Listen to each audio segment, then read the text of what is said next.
The alleged intruder, Bongani Ntanzi, wraps up his evidence in chief, now opening up for his version to be put to the test. Hello and welcome to Inside the Courtroom, the Senzo Mayor Murder Trial Rep. I'm Mnisi. It's an absolute pleasure having you with us this Sunday afternoon. So, as you know, and now that Bongani Ntanzi has concluded his evidence in chief, we have our poll question for you. And what we're asking you is, do you think that Bongani Ntanzi has, of course, set himself to, of course, collapse the state's case, or is worse off and also waiting for his witnesses? You're actually waiting for his witnesses. So that QR code is on the screen. You can vote by scanning it and then, of course, making your voice heard. But you can also tweet us on our social media platform X, that is at Newzroom 405, but also you can send us your message via our Facebook page. We'll make sure to read all of them at this particular point and throughout the show. This poll will be running. But also, you know, to unpack all of this evidence, we also have our panel of guests who will be joining us shortly.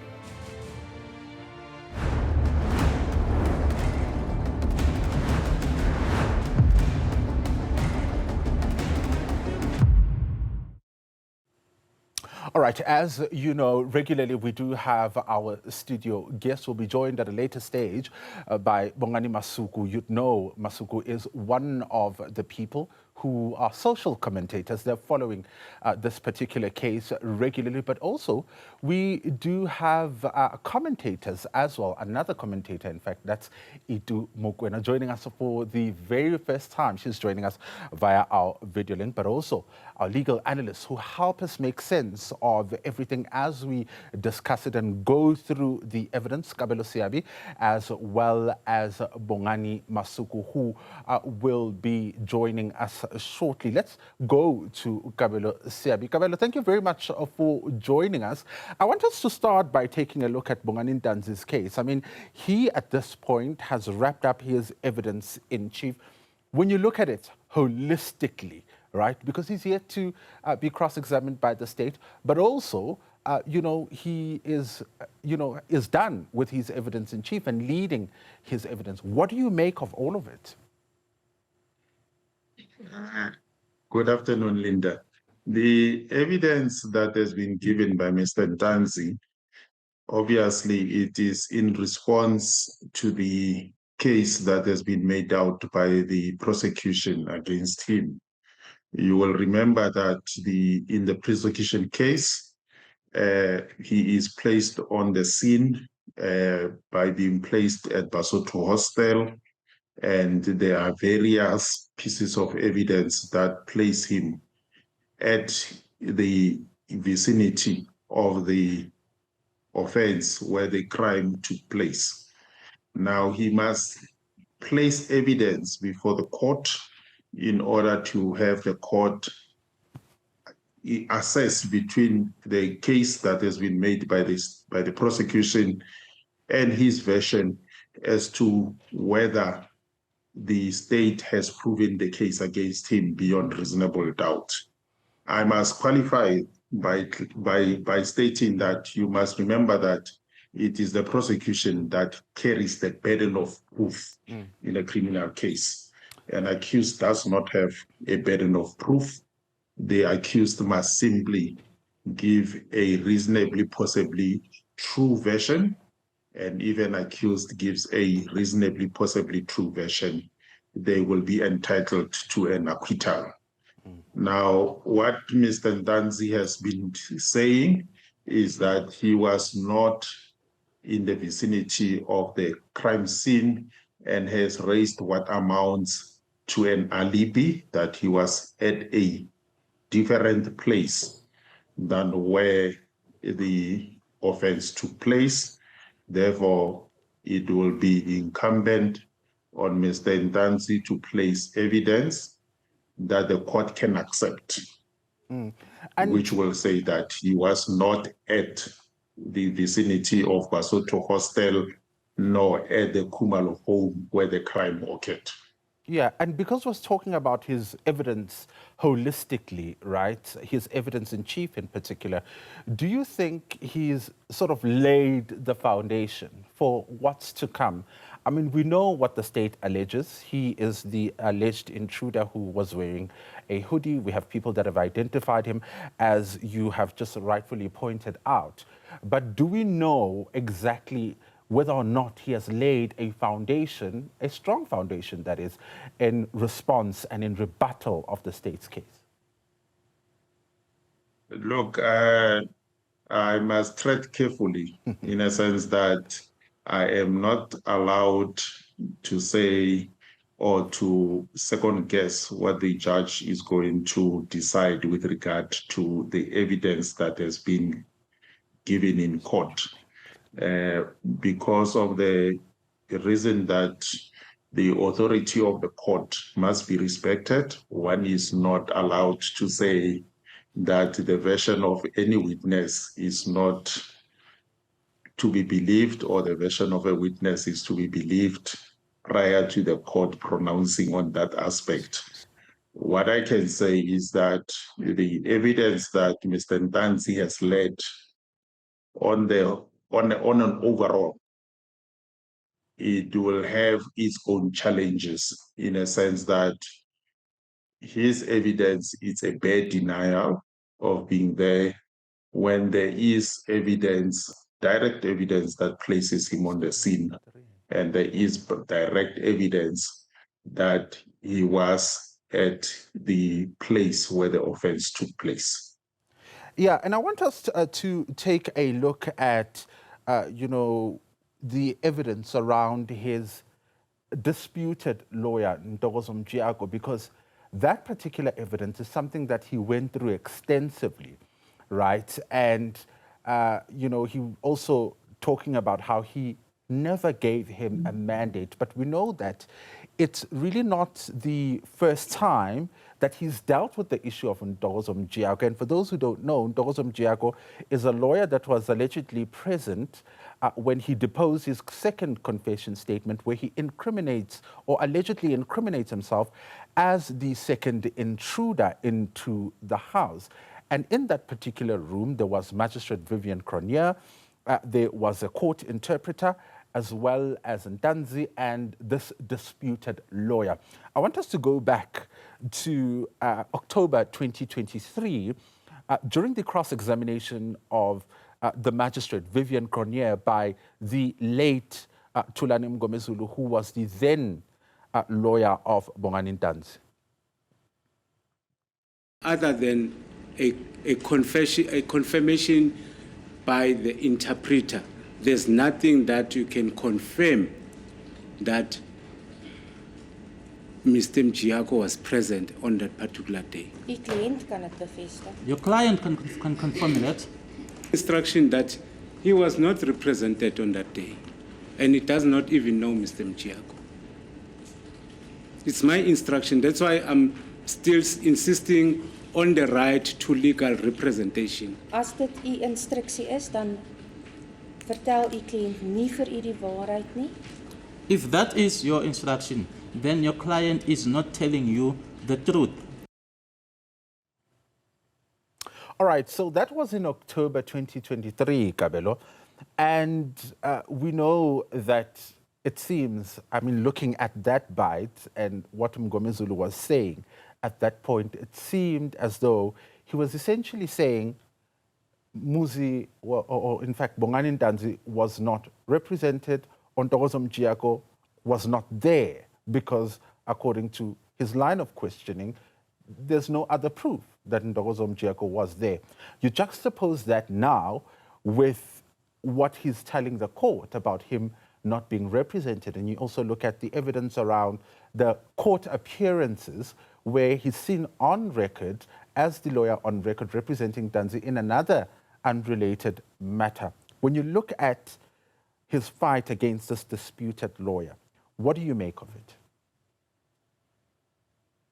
Linda, this is what I alluded to earlier when I said the evidence of Mr. Ntanzi will have serious challenges You must remember when the court approaches the evaluation of evidence, the court applies what we call probabilities. It makes a probability finding as to what is most likely to have happened.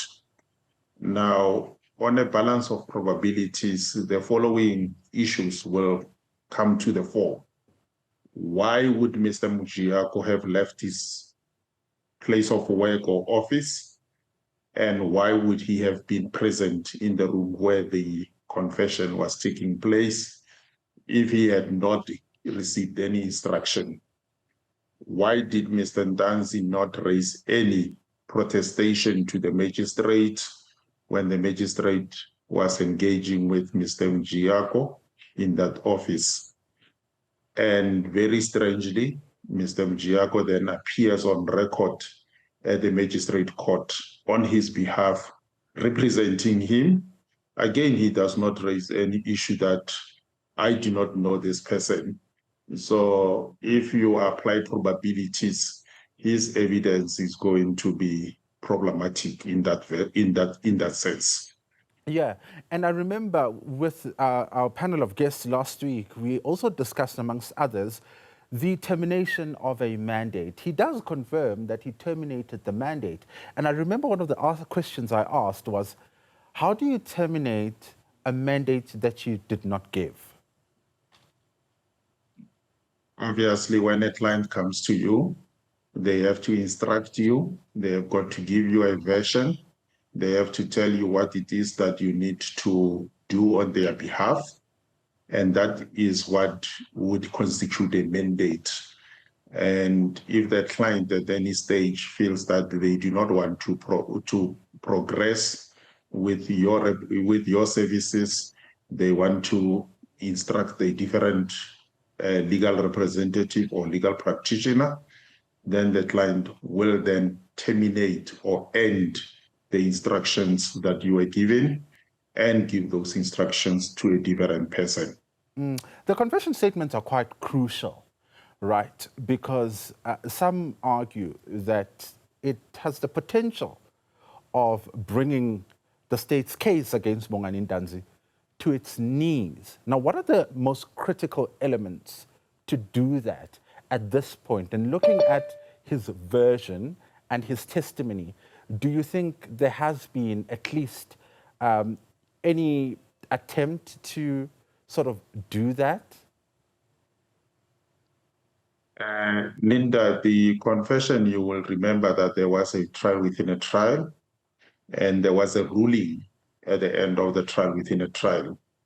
The ruling at the end of the trial within a trial was that the court ruled that the confession could be utilized as evidence, meaning that it is admissible. It will be admitted into evidence in the trial. Now that ruling stands, and that ruling can only be overturned if during the rest of the trial there is persuasive evidence that the ruling that the court made in the trial within a trial is incorrect. And at this stage, I have not heard anything that I personally would see as a basis of a persuasive nature to say that the ruling that the court has made has been demonstrated to be incorrect. All right, I want us to take a quick ad break, and we'll discuss or have this discussion when we return. Stay tuned.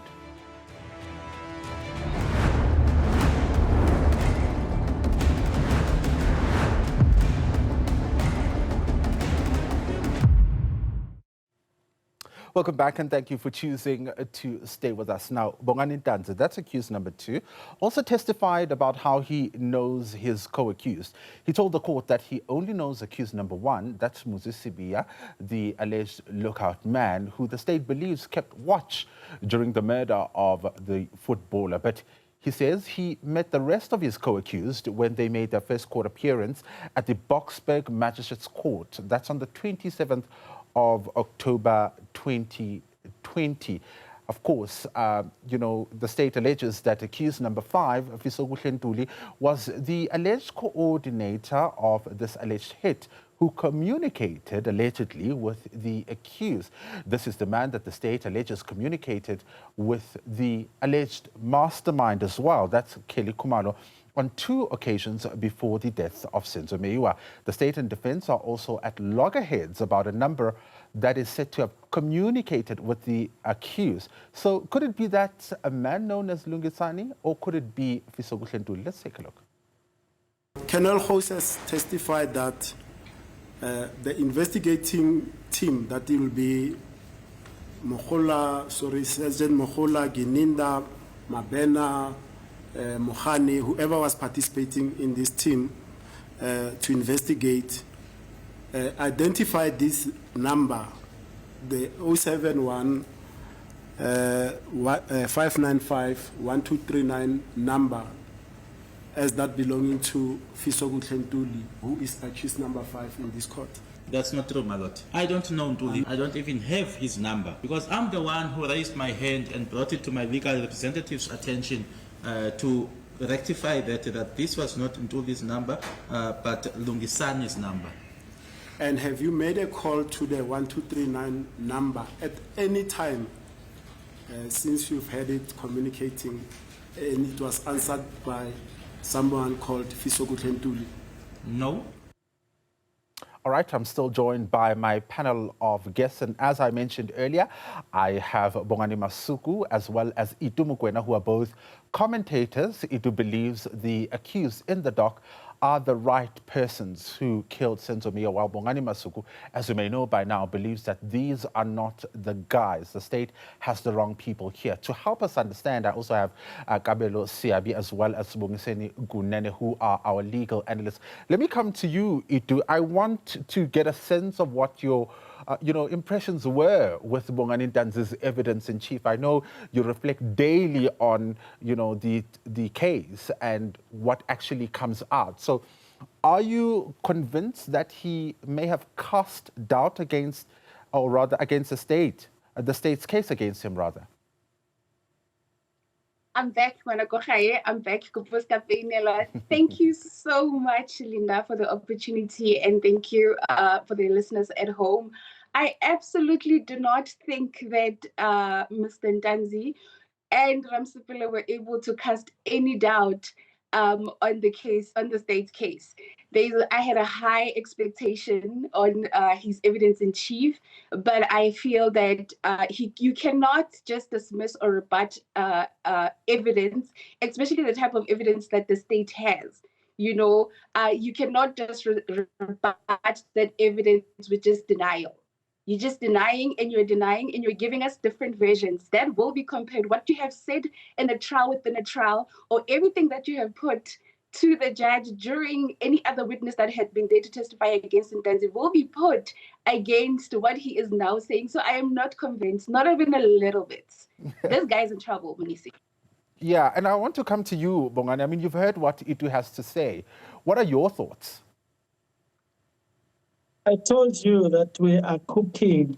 The cooking was not done when I last spoke to you, right? So you now can see where everything is going. Attorney Ramsipile already confirmed that we will be bringing more witnesses. But I want to highlight some of the things there on. Number one, we'll start with the number, the Lungsan, which the number that Ntanzi started using in 2018. That number, it's the one that starts with 060.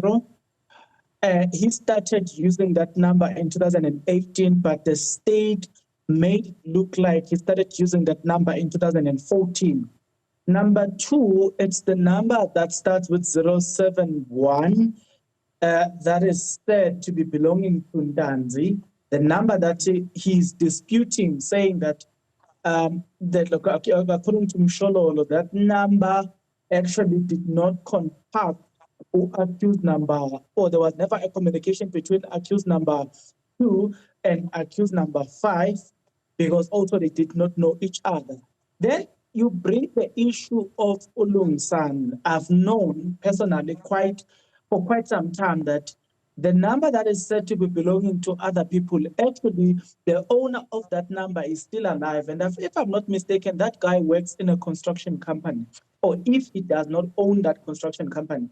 So you will have to tell me, just that alone, you'll have to tell me, how did we arrive at a point where we using certain information and portray it as if it belongs to somebody else, when in actual fact that information doesn't belong to that person? I told you we're still cooking, and I'm telling you now we're still cooking. Yeah, Sibongiseni, you've heard Bongani, and in relation to the number, the disputed number, who does it belong to? Lungisani Ndwandwe or accused number 5, Fiso Ntuli? Do you think it's clear from the state side who this number belongs to? Because most recently we heard from the prosecutors around who they believe it belongs to, either Lungisani or accused number 5. And why is this important? Good afternoon, Linda, and the guest, as well as my learned friend there and the viewers at home.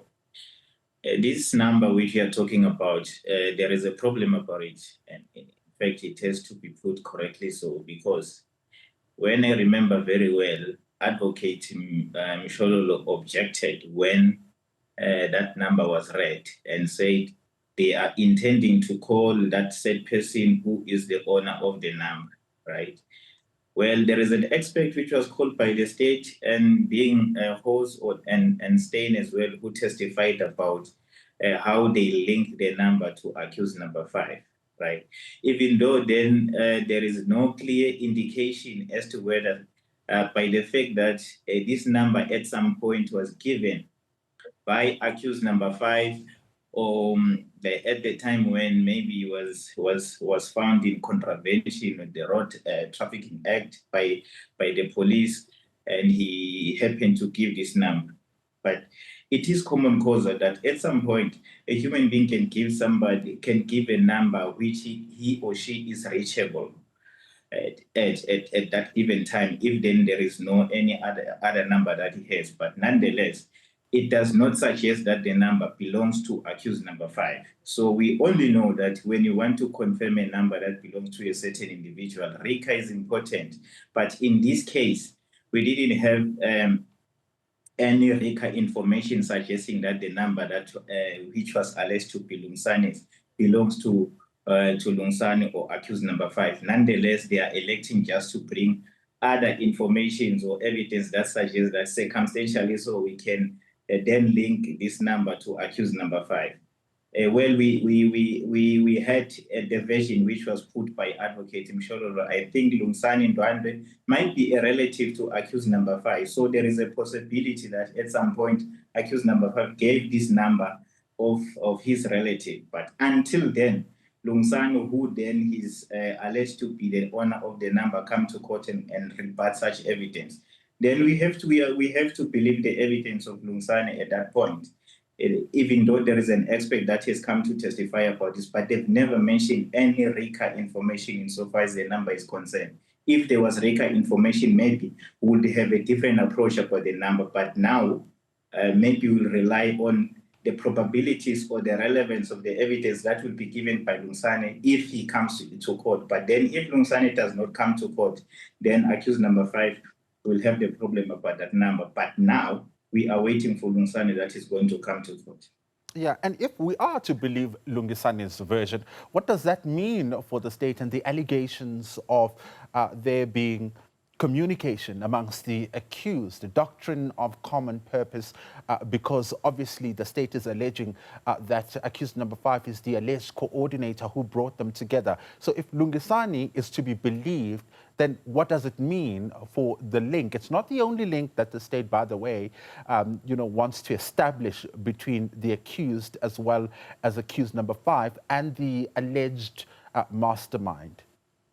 If you want to talk about the linkages amongst the accused, there will be a likelihood that you can link this accused to accused number 5 through to this, because if Lungsani is a relative to accused number 5 in proximity, maybe can you easily infer that there is a possibility that Ntanzi, who alleges that he does not know accused number 5, maybe there will be a likelihood.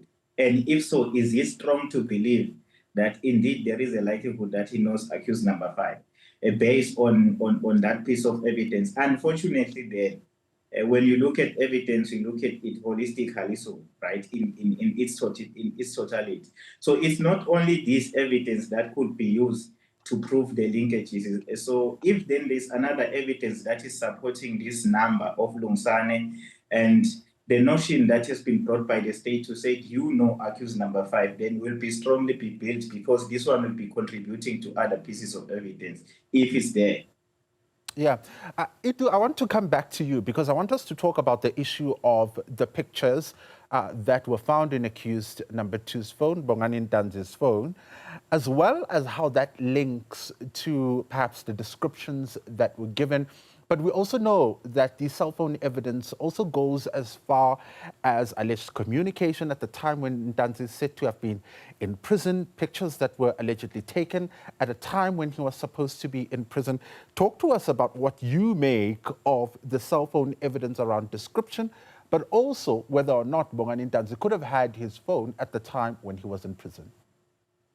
Thanks, Mnisi. If we look at the evidence that has been laid in court, for me, it's quite clear that Ntanzi had his phone. If you look at the contacts that were reached out to during the time he was in prison, his then girlfriend was contacted over, I don't know how many thousands of times the girlfriend was contacted.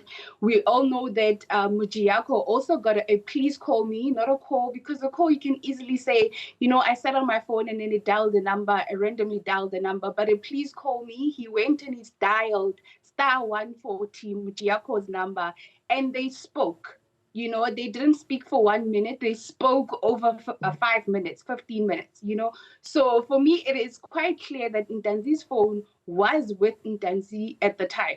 Now, when it comes to the picture evidence that was laid, I don't know what Mr. Ramsepelo was trying to do when he was leading the photo evidence, because he was going around the description, because at some point Rata said, but can you see an oval beer shaped on these pictures? Yes, these were pictures that were taken prior to the incident, but can you see those things there?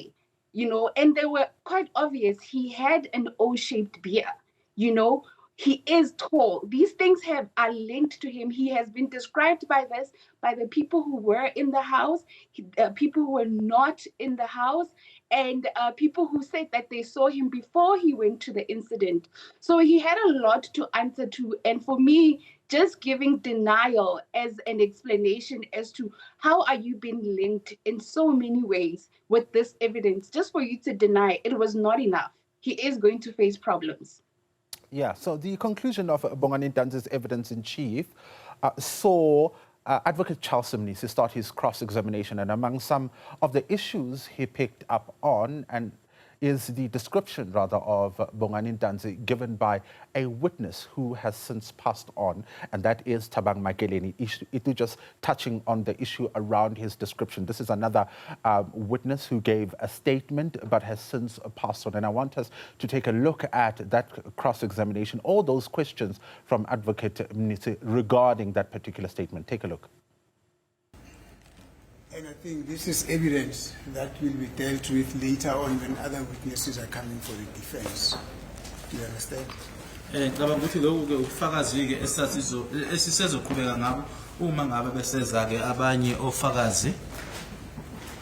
Now, I think this was Mr. Makaleni. Mr. Makaleni, who was residing at 3942 at Muzamo. He hasn't testified. He hasn't testified on behalf of the state, but he was approached by the state when the state was investigating this case, and this is what he gave of, this is what he said of the second suspect. He said he saw suspect B at the gate and gave the following description: plus minus 25 years old.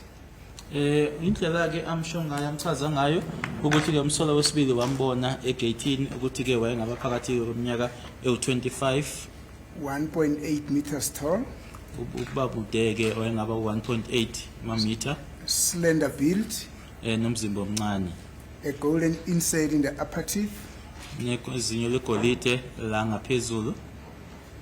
in brackets is written not sure where. Washo ukuthi engenaso kodwa isiqinisekiso sokuthi kuphi nendawo.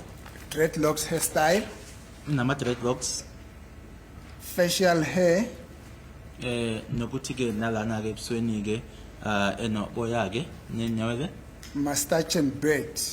kanye futhi ke enayo ke nentshebe. Then this witness went on to say that he saw something in his hand that he think, and then he says he's not sure whether it was a firearm. Washo ke ukuthi kwakunento esandleni kulomuntu kodwa ke engenaso isiqinisekiso noma kwakuyisibhamu yini. Yes, and I need to be very sincere with you. This is the evidence that the state is avoiding to touch base on, or is afraid to deal with. But my question to you is, did you ever had dreadlocks? Kodwa ke mbuzo kuwena ukuthi amarasta usuke waba nawo yini? No, my lord. Dreadlock hairstyle, yes, dreadlock hairstyle, not simply dreadlocks, but dreadlock hairstyle. Usuke waba nawo yini ama dreadlocks kuwena? No, I've never had hair on my head. Lady and gents, I want you to take that all in and think about, what we're going to discuss after the break, because when we come back, we'll be getting into the description that was not only given by Thabang Makeleni, but as well as Zandi Khumalo and Tumelo Madlala, but also other elements that the state is using to say this was accused number 2 who allegedly entered the Khumalo home. More on this when we come back.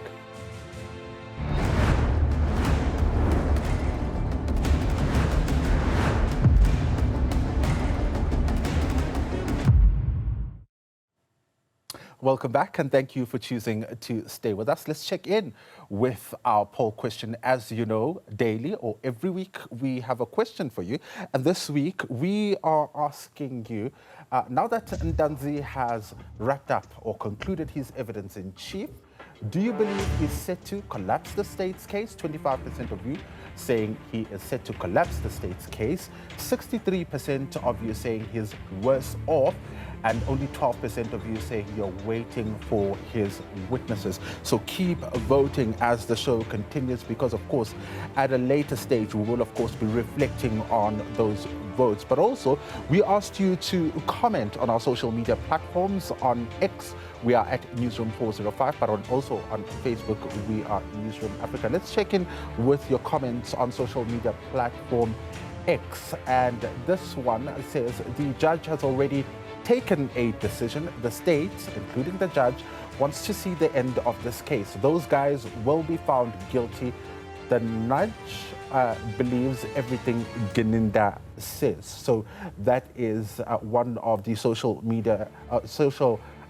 media users who, of course, is commenting on what we're asking you this week. But on Facebook, Nomahlukana says Ntanzi has multiple versions and no firm alibi, which is equals to the making of a hopeless defense case. So those are some of the views. We still have one more. We're still waiting for answers as to what was General Sibia doing in Phosphorus on the day that Senzo was killed. Advocate, therefore, is willing to give evidence, but no one wants to hear him out. We also have one more, I'm told. The state's case collapsed long ago. The hole they are in is just being dug deeper and deeper. They are 100 feet under now. So those are some of the comments that you have sent for us. But of course, we continued this conversation. You recall before the ad break, we played a clip from Advocate Mnisi's cross-examination in relation to a statement that was deposed by Thabang Makeleni, who has since passed away. This statement has been a big talking point in this case. And Thabang Makeleni, unfortunately, cannot come to court to detail what exactly he saw. And I want us to go to Kabelo Siabi. Kabelo, You know, the issue around the description that was given by Thabang Makeleni, it's one of the other descriptions. And when you remember the evidence of Brigadier Bongani Ntanzi, he says he went back and looked at, you know, for example, Bongani Ntanzi's ID. He looked at the height that was given by Makeleni, as well as Bongani Ntanzi's height when they were measuring him for purposes of ballistics, and he was convinced. But there are also other issues that Advocate Mnisi is raising, like whether or not Bongani Ntanzi had a gold tooth and whether or not he had dreadlocks. And there's a case, in fact, that you know, I'm reminded of that speaks about issues of description, the issue around whether there was enough lighting, and the circumstances really around the description of a person that could possibly be involved in a case. Are we looking at that case study here? There are different factors.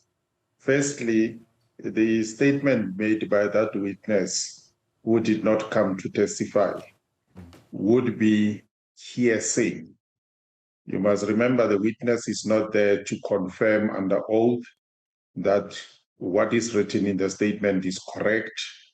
He cannot be challenged as to what he recorded in the statement, whether it was correctly recorded in the statement or not. Therefore, that evidence will be approached on that level, firstly. Two, you must remember that what Advocate Mnisi is saying is not evidence. Advocate Mnisi is not under oath. He can make statements to witnesses, but what is evaluated is what the witnesses give under oath. You do not evaluate the statements made by a legal practitioner who's not under oath and elevate it to being evidence. So it is not evidence that which Advocate Mnisi is saying. What is evidence is what the witness in the witness box says under oath. Now, the difficulty with identifications has always been recognized in our law. And when a court looks at identity evidence, it must first look and examine whether there was sufficient time to make a proper observation, whether there was light that would enable a person to make a proper observation, whether there are any special features or unique features in the identification that the witness is able to give. It has been found in many, many cases that one cannot simply rely on what a person gives as an identification. What is critical is to find material that would support a identification, independent material that would support that identification. And in this case, the state is relying on that to say that these identifications given by these witnesses might not be correct if they are looked at alone. But in a case, you do not look at the identification in isolation. It has to be looked at with all other surrounding material, which can strengthen that identification or weaken that identification. All right. Now, investigators in the Senzomela murder trial previously told the court that Bongani Ntanzi claimed he was at work on the day that footballer Senzomela was killed. But that alibi allegedly failed when they followed up with the Human Resources Department at his workplace. And now, under cross-examination, he got to tell the court his version. Let's take a look. On the 26th of October, that is the date when this incident was committed, where were you? I said it here, my lord, even at the courtroom, that if I'm not on duty and then I am back home, if I'm not back home, my lord, or if I didn't go home and it's a weekend, then you will find me where the traditional dance would be. Is it correct that on the 27th of October 2014 you took leave Yes, I requested, my lord, because I was tired. It tires to work in the mine. That leave was going to commence on the 27th of October 2014. Until when? Do you remember? I can't remember well, only if I can just see the form.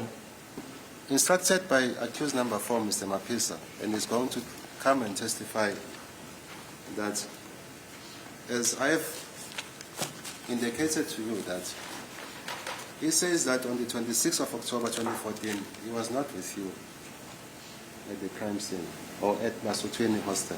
Yes, I hear, because I was also not there. All right, let's go back to my guest. Bongani, we're hearing again under cross-examination. We've been talking about the issue of the alibi. We touched on this last week, and you said you were still cooking. It's coming, it's coming. Do you think it has landed? You know, they normally say the stove is on sticks, ne? Here, the maximum number is not going to be 6, it's going higher, and I'll tell you why. The questions around Ntanzi's identity, how was he looking like versus now, being asked as to, did you shave? Well, no, did you have beard at the time? No. Then Ntanzi says, go and get pictures of me in 2013. I did not have any beard. So it is impossible that I would have grown that in less than a year, such that the description that has been given is now fitting. Then you fast forward, you then can't help but remember that we've got a problem here. Constable Zungu once told us about a statement that he made, and he made things like, I know, you know what, he gave a version that he owns this whole thing, only to learn later that no, actually, he heard it from his father. His father, who alleged, he heard it from Bexen. So there's a problem here, where there's a problem of us relying on people who in themselves are not even telling us the truth. The very same constables who tells us the story that, no, I saw them there, and then they give us that description. My question is very simple. How do you even trust that when the very same constable Zungu now with images that the very same things he said was he heard it from somebody else, and then we heard it from Geninda, by the way. It's Geninda who introduced Geninda who introduced Absalom Zungu to say Ntanzi got these things from Absalom Zungu. So I'm simply saying the description as to how Ntanzi looked like, the beard and all the stuff, we're learning that no, Ntanzi did not have all of those stuff then. And so I'm not expecting anybody to tell me that, no, but Constable Zungu saw them, because the Constable Zungu we're talking about gave a version as if he owns the version, but now we learn, no, he had it from somebody else. So I'm saying, look at the witnesses that the defense is about to bring in defense of Ntanzi's case. You will ask me, Bombs, where are we? I will tell you we're cooking.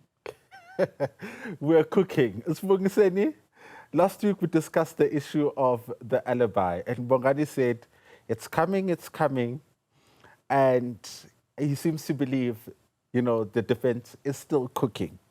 Ntanzi's evidence in chief has concluded. Has it landed? Is it clear to the court where Bongani Ntanzi was on the day that Senzo Meyiwa was killed? And if that would be easily corroborated by another witness who he may call? This one of an alibi, let's start here. Remember that the witnesses who then I think Ntanzi was supposed to refute whatever allegation that he was giving about him. Let's start about Zungu, right? Zungu says, hey, on this day I was with you at Basutwini Hostel. Let alone just to give the bad denial and say, no, I've never been at Basutwini Hostel. At that point, that is when Ntanzi was supposed to say, yes, I was not with you at Basutwini Hostel, as much as I don't even know that place. On that specific day, I remember very well, I was at home. Well, it was never put to the witness to comment on that issue, because this is your defense, which you are going to put until then you have an opportunity to testify and put it as evidence. You put this version and you take the stance, and then now you clarify. Yes, you remember even when Constable Zungu says he was with me, I refuted that because I know exactly that I was at home. But I don't know for what reason it was never put. And this thing of being at home now under cross-examination, because we must remember this is a cross-examination by Advocate Numalo. And at the time he was being led in examination in chief, I don't know for what reason he never explained into detail that the reason why I am saying I was not involved in the case and I was not at Mzamo section or as well as Basuchini hostel is because I know exactly on this particular day that I was at home. He keeps on saying in examination in chief at the boardroom, I informed them that it's either I was at work or I was at home. That is not clear as to where he was at the time he was testifying in examination in chief. But however, under cross-examination now, he clarifies, and then because he has confined himself that he was at home. So, well, that is his alibi. And suppose it maybe somebody from his home state is going to come and confirm the alibi to be true, or in fact to corroborate his evidence and to make it strong. We can't just shy away on the fact that he has given an alibi, but which is in a form of a bad denial. That is the unfortunate part. Yeah, and what are the consequences of this, Kabelo? Because, you know, I was either at home or at work. And we know already the state said he gave us an alibi saying he was at work. And we went and it turned out to be false. So what are the consequences of that? Because he's playing an either or type of thing. Linda, the problem arises specifically from that aspect.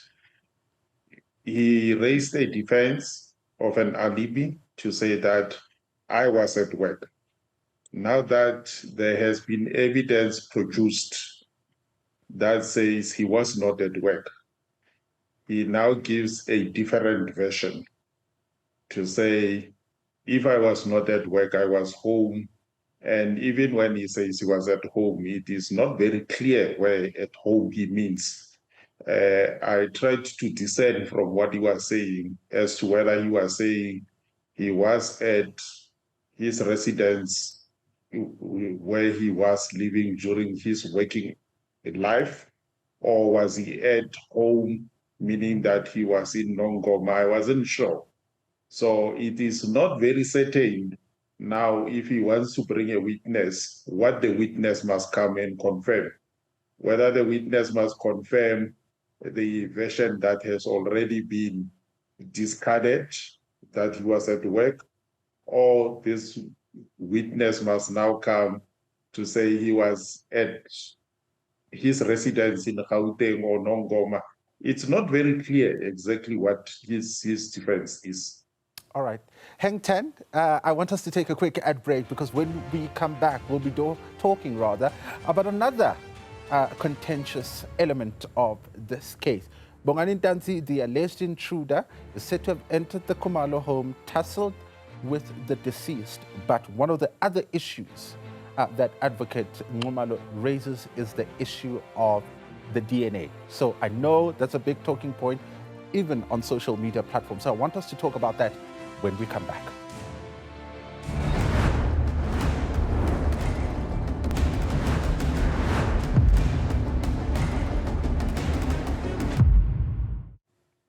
Welcome back, and thank you for choosing to stay with us. You're still watching Inside the Courtroom, the Senzo Mewa murder trial, and I'm still joined by my panel of guests, Itu Mukwena, as well as Bongani Masuku, our commentators following the case, and of course commenting daily on the developments in that case. Kabelo Siabi, as well as Sibongiseni Kunene, our legal analysts who help us make sense of the legalities in the case. And like I indicated earlier on, I said we're going to talk about the DNA. And Itu, I know you're itching to talk about alibi and the DNA.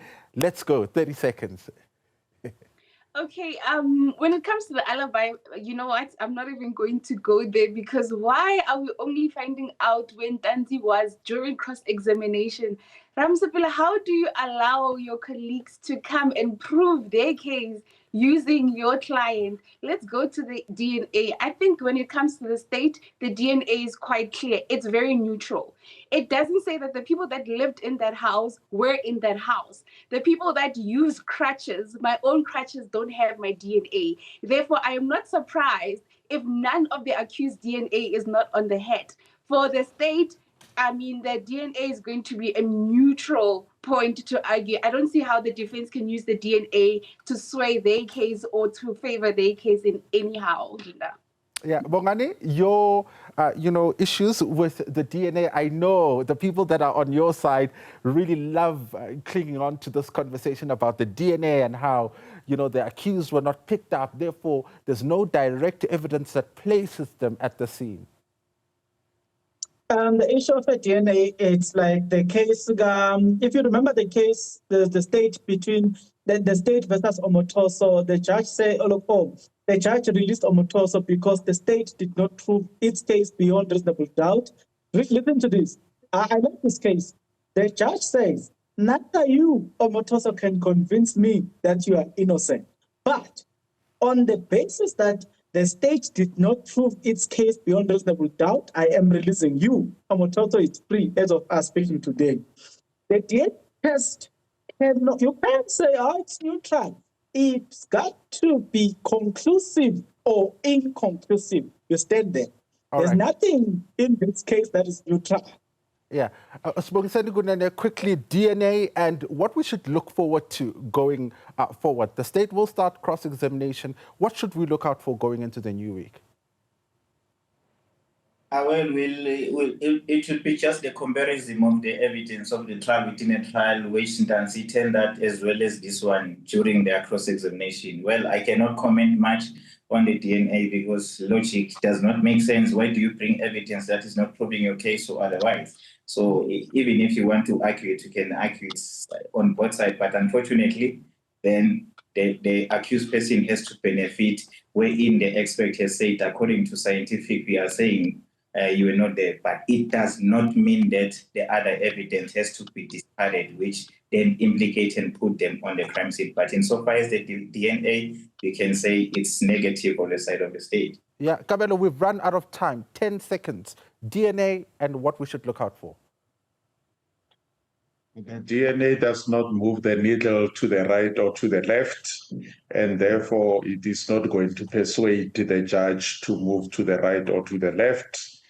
The cross-examination will be intense in a sense that the state will then bring up all the previous inconsistencies that have arisen in the version of the accused, and in an effort to demonstrate that his version should be rejected. All right, lady and gents, thank you very much for your inputs over the past hour reflecting on the Senzo Meyiwa murder case. Of course, let's take a quick look at that poll and how you voted before we say goodbye to you.